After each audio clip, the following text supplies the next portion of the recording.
Hey everyone, let's talk about this that I saw. This poor bride says, I'm unhappy with my wedding photos. What do I do now? Maybe you've been in this situation. Let's talk about it. Hello, my name is Shantae. I'm a wedding and event planner in the Southern California area. I've been in the business for over 20 years, and my goal is to really help my clients who are on a budget have the most luxurious wedding they have, but practically and in budget. So this is from one of the groups that I'm in, and it's for people who want to have a wedding under $10,000. And sometimes when you're on a budget, you spend less money on things than you should, like a photographer. And then you end up with pictures like this. They just break my heart, and I'm so sorry for this bride, and I hope that they're able to find a solution that works for them. But let's talk about how you can fix that before it even starts. So one of the things you want to do first is make sure you look at photos of the photographer before you book them. Instagram, Facebook, Twitter, Yelp, look at that. Read their reviews, look for places. I would never, ever, ever book a vendor who's never done a wedding before. I would also never book a vendor who is like somebody's friend of a friend that just started out.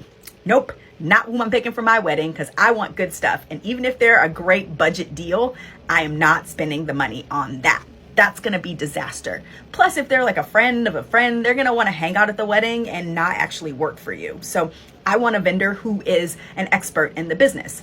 And it doesn't necessarily have to be the most expensive photographer, because sometimes more cost-efficient photographers are a really good deal.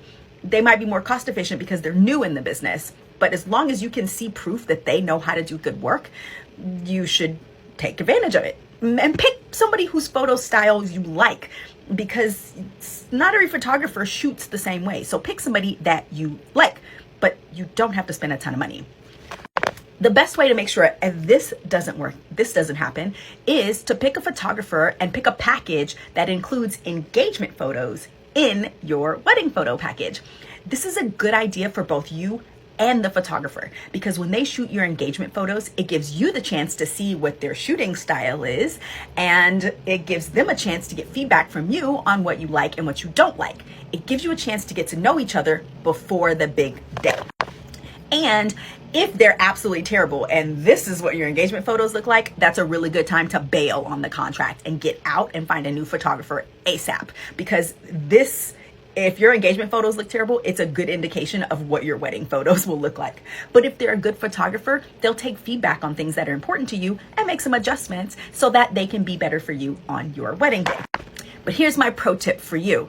If you're getting a new photographer and they haven't done very many weddings, you want to ask them this one question. That's a big secret and a big way to tell if they know what to do. Ask them, what do you do with your memory cards after you shoot a wedding?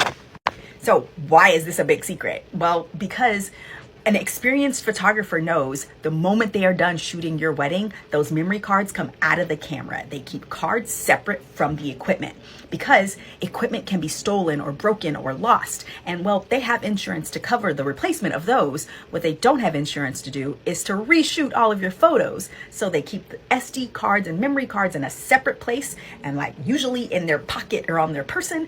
And then the equipment they might put away and store in the car. And that's a really great way to make sure that you get great wedding photos and they don't lose your photos, because you can't recreate those. Look, there's a lot of ways to make sure that this doesn't happen to you. And one of them is to work with a really good wedding coordinator or planner. They don't cost a lot of money, but somebody who's been in the business for a really long time can recommend a bunch of people and vendors that they've worked with that are in a variety of price ranges for you, to help you find somebody that is good and is going to give you great work. I would never have recommended this photographer to one of my clients, and my packages start as low as $2,000. And that's not a lot of money in the grand scheme of things. Most of my clients spend about $30,000 on their wedding. And even if you're trying to get this, in a $10,000 budget, a lot of us will do consulting for a low cost to not help you plan, but just to consult and help you find vendors for a much cheaper price. Like my consulting fee for vendors is $500. And well, that's worth it, honestly, to make sure your wedding photos don't come out like this, to make sure you get the best photographer and the best DJ and the best florist and the best bakery. Yeah, you want their area of expertise because they know how these people work on the wedding day.